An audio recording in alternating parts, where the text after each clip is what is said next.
Assalamualaikum warahmatullahi wabarakatuh. Perkenalkan, nama saya Nabila Susan Parwati, mahasiswi dari Universitas Darul Ma'arif. Di sini saya akan memenuhi tugas mata kuliah filsafat dengan mewawancarai salah satu mahasiswa dari UDM tentang kuliah daring dan juga e-course. Nah, sebelum itu silahkan Mbak perkenalan terlebih dahulu. Perkenalkan, nama saya Iin Inaya dari Prodi PGSD semester 6 dari Universitas Darul Ma'arif. Langsung saja ya. Apa kendala ketika kuliah daring?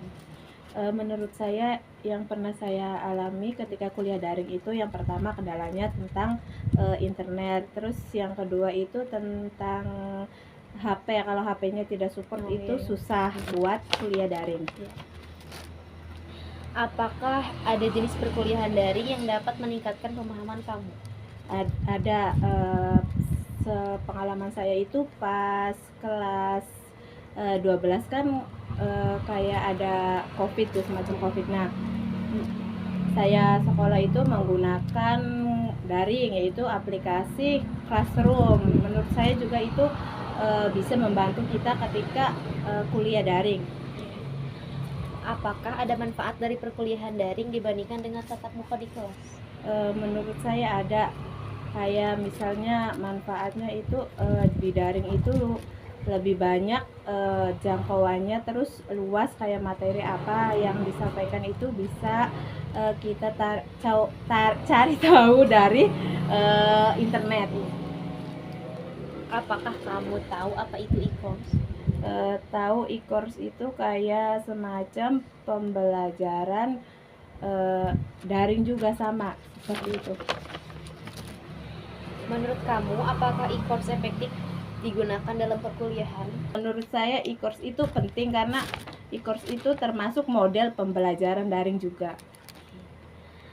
Jika pemaparan materi disediakan dalam bentuk e-course, apakah lebih efektif dibandingkan dengan pemaparan di kelas? Kalau menurut saya materi yang disampaikan dalam bentuk e-course itu emang efektif, tetapi lebih efektif lagi di dalam kelas karena tatap muka langsung dengan dosennya atau dengan mahasiswanya gitu.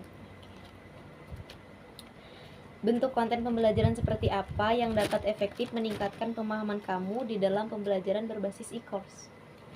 Konten mungkin dari video juga bisa, konten Dari YouTube. Dari YouTube, dari video kemudian kita taruh di YouTube, itu juga salah satu bentuk konten yang bisa kita pelajari atau buat pembelajaran, itu bisa efektif juga. Kapan waktu yang tepat untuk mengakses materi melalui e-course? Apakah saat jam kuliah atau saat waktu senggang, apa saat bersama teman?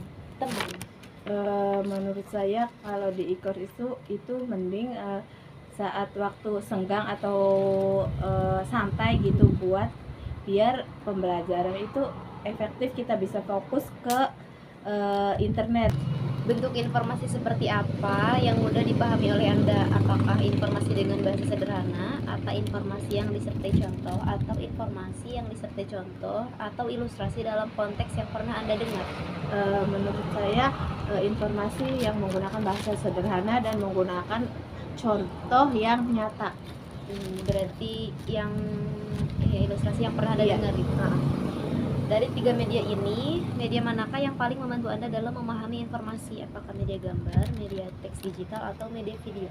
Menurut saya melalui media teks digital dan juga gambar, karena ada teks, ada gambar, itu menurut saya lebih mudah dipahami informasinya. Apakah kamu pernah dengar istilah blended learning? Menurut saya blended learning itu kayak perpaduan antara pembelajaran online dan pembelajaran tatap muka di dalam kelas. Jika dibandingkan kuliah di kelas seperti biasa, apakah kombinasi e-course dan tatap muka lebih efektif meningkatkan pemahaman dan kompetensi mahasiswa?